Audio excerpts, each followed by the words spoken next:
Equity king insights channel पर मैं बबिन मिश्रा आपका स्वागत करता हूं। आज हम बात करेंगे एनपीएस में जो कुछ नए रूल्स अभी लागू हुए हैं। हाल ही में कुछ चेंजेस किए गए हैं और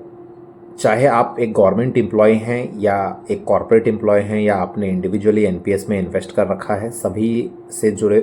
सभी के लिए जो है ये नया नियम जो है काफ़ी फ़ायदेमंद होगा। हाँ, इसमें कुछ नियम जो है वो खासकर गवर्नमेंट एम्प्लॉयज़ के लिए है और कुछ नियम जो है खासकर मतलब जो चेंजेस किए गए हैं वो नॉन गवर्नमेंट कैटेगरी के लिए होगा। जो पहला अमेंड किया गया है, चेंज किया गया है, यह है कि पहले जो है एनपीएस 75 साल के एज तक के लिए जो है एप्लीकेबल था। 75 साल के ऊपर के लिए एनपीएस एप्लीकेबल नहीं था, बट अभी जो है उसको 10 साल बढ़ा करके सभी गवर्नमेंट एम्प्लॉयज़ और कॉरपोरेट एम्प्लॉयज़ सभी के लिए जो है 85 ईयर्स तक कर दिया गया है। दूसरा जो चेंज है, ये ओनली चेंज जो है नॉन गवर्नमेंट एम्प्लॉयज़ के लिए है, मीन्स कॉर्पोरेट और इंडिविजुअल की कैटेगरी में रहेगा। पहले एन्यूटी जो है, एन्यूटी प्लान जो है हमें 40% का मतलब 40% का हमें बाई करना पड़ता था, अभी उसको रिड्यूस करके जो है 20% का कर दिया गया है। तो ये एक बहुत ही बड़ा चेंज है जिसके कारण जो है अब एनपीएस काफ़ी अट्रैक्टिव हो जाएगा। तीसरा जो है 100% कॉर्पोरेट विड्रॉल जो है कुछ केसेस में अलाउ किया गया है और 8 लाख रुपए तक का अगर आपका कॉर्पोरेट है तो आप 100% विड्रॉ कर सकते हैं। पहले ये लिमिट जो है कम था, आई थिंक 5 लाख के अराउंड था, बट अभी 8 लाख जो है कर दिया गया है। तो ये भी जो है मेजर चेंज है। चौथा जो है सिस्टमैटिक यूनिट रिडम्पशन। जैसे हम लोग म्यूचुअल फंड में सिस्टमैटिक विड्रॉल प्लान जो है इसका उपयोग करते हैं आप मतलब रिटायरमेंट पर्पज़ से या एक एक्स्ट्रा इनकम पर्पज़ से कि हमारे पास एक कॉर्पोरेट है तो हमने किसी फंड में इन्वेस्ट कर दिया। अब हम हर मंथ जो है कुछ ना कुछ पैसा जो है सिस्टमैटिक तरीके से विड्रॉ करते हैं, जिसको हम लोग एसडब्ल्यूपी प्लान कहते हैं। तो वही चीज़ जो है सिस्टमैटिक यूनिट रिडम्पशन प्लान जो है एनपीएस में फर्स्ट टाइम जो है लागू किया गया है। और इसको जो है आप जैसे कि एक नया कॉर्पस भी इंट्रोड्यूस किया गया है कि अगर आप जो है 8 लाख से लेकर के 12 लाख के बीच में अगर आपका कॉर्पस है तो आप क्या कर सकते हैं कि मतलब 6 लाख तक तो पूरा ही विड्रॉ कर सकते हैं और 6 लाख के बाद वाला जो अमाउंट है उसको आप क्या कर सकते हैं SUR मतलब सिस्टमेटिक यूनिट रिडम्पशन के थ्रू जो है आप हर मंथ कुछ ना कुछ अमाउंट जो है मतलब विड्रॉ कर सकते हैं। फिक्स अमाउंट आपको सेट करना होगा और जिसका मिनिमम टेन्योर जो है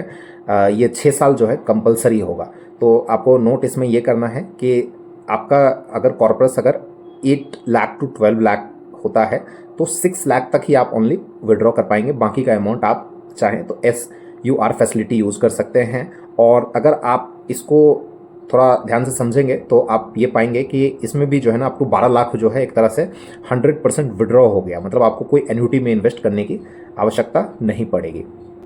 नेक्स्ट जो है आप चाहें तो मतलब 8 लाख से 12 लाख का जो अमाउंट होगा उसमें आप एक तो ये SUR वाली फैसिलिटी है, इसके अलावा जो है आप चाहें तो 6 लाख विड्रॉ करके 6 लाख जो है आप पूरा ही एन्युटी में डाल सकते हैं, या फिर आप जो गवर्नमेंट एम्प्लॉयज़ के लिए 40% and other than government employees जो है 20% का आप एन्युटी भी प्लान परचेज कर सकते हैं, वो भी आपके लिए जो है ओपन रहेगा। और 12 लाख से ऊपर के लिए जो है 100% जो एन्युटी प्लान रहेगा कि गवर्नमेंट एम्प्लॉयज़ के केस में 40% जो है कंपलसरी एन्युटी खरीदना पड़ेगा 12 लाख के ऊपर, और नॉन गवर्नमेंट एम्प्लॉयज़ की कैटेगरी में जो है 20 लाख रुपए 20% जो है आपको कंपलसरी एन्युटी प्लान में इन्वेस्ट करना होगा। तो एन्युटी प्लान जो है ये क्या होता है, अगर इसको थोड़ा समझना चाहें तो एन्युटी प्लान जो है पेंशन प्लान टाइप की चीज़ होती है, पेंशन प्रोडक्ट होता है जो सभी इंश्योरेंस कंपनी जो है इसमें आपको एन्युटी प्रोडक्ट्स मिल जाएगा। जैसे अगर हम LIC के कुछ पॉपुलर प्लान्स की बात करें तो जीवन शांति है, जीवन अक्षय प्लान है, जिसमें आप एक फ़िक्स अमाउंट इन्वेस्ट कर देते हैं और फिक्स अमाउंट जो है लाइफ लॉन्ग के लिए आप इन्वेस्ट कर देते हैं और आपको जो है एक फिक्स जो भी इंटरेस्ट रेट चल रहा होता है, फिक्स्ड इनकम जो है आपको हर मंथ जो है उससे जनरेट होता है। नेक्स्ट जो है एक और फैसिलिटी इसमें नया चेंज किया गया है कि पहले जो है बिफोर 60 ईयर जो है ओनली 3 विड्रॉल्स एप्लीकेबल था, अभी उसमें जो है एक और ऐड कर दिया गया है, मतलब आप 4 विड्रॉ कर सकते हैं बिफोर 60 जो है। इसके बाद जो है आफ्टर 60 अगर आप विड्रॉ करना चाहें तो आप हर 3 साल की गैप पीरियड के बाद जो है आप विड्रॉ कर सकते हैं। लेकिन जो 25 मतलब जो विड्रॉ अमाउंट होगा वो 25% अधिकतम होगा, आपका खुद का जो कंट्रीब्यूशन होगा उसका 25% से अधिक नहीं होगा। साथ ही जो है अगर कोई पर्सन जो है मान लीजिए कि परमानेंटली मतलब इंडिया से शिफ्ट हो जाते हैं, इंडियन सिटीजनशिप जो है उनका मतलब हटा दिया जाता है या छोड़ देते हैं, तो उस केस में एनपीएस से 100% जो है अमाउंट विड्रॉ कर सकते हैं। और अगर कोई पर्सन मिस हो गया है या मतलब कुछ इस प्रकार की चीज़ें मिसिंग वाला केस है, तो उसमें जो है इंटरिम रिलीफ के लिए 20% तक का जो है अमाउंट जो है उसका नॉमिनी या लीगल हेयर जो होगा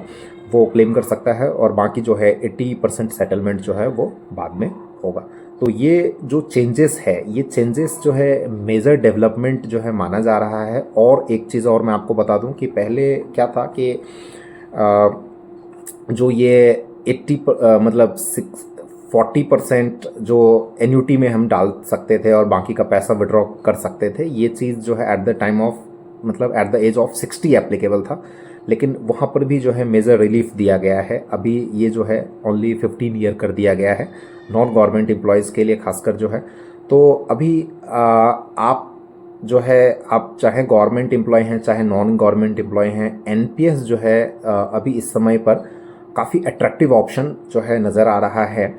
क्योंकि एनपीएस में जो एक्सपेंस रेशियो होता है वो भी काफ़ी कम होता है। एंड आप जो है लॉन्ग टर्म के लिए मतलब आप अगर कुछ पेंशन टाइप की प्लानिंग कर रहे हैं तो म्यूचुअल फंड तो एक मतलब म्यूचुअल फंड तो सही है एज यूजुअल, हमेशा सही है, बट आप एनपीएस भी अगर प्लान करना चाहें तो आप एनपीएस में प्लान कर सकते हैं। आप जो है अगर खुद इंडिविजुअल जो है आप कॉर्पोरेट एम्प्लॉय नहीं है मान लीजिए या गवर्नमेंट एम्प्लॉय नहीं है और खुद का एनपीएस अकाउंट खुलवाना चाहते हैं, तो नीचे जो है डिस्क्रिप्शन में लिंक दिया गया है, वहाँ से भी जो है आप अपना अकाउंट खुलवा सकते हैं और आपको हर प्रकार का जो है सपोर्ट वहाँ पे मिल जाएगा। Thank you very much.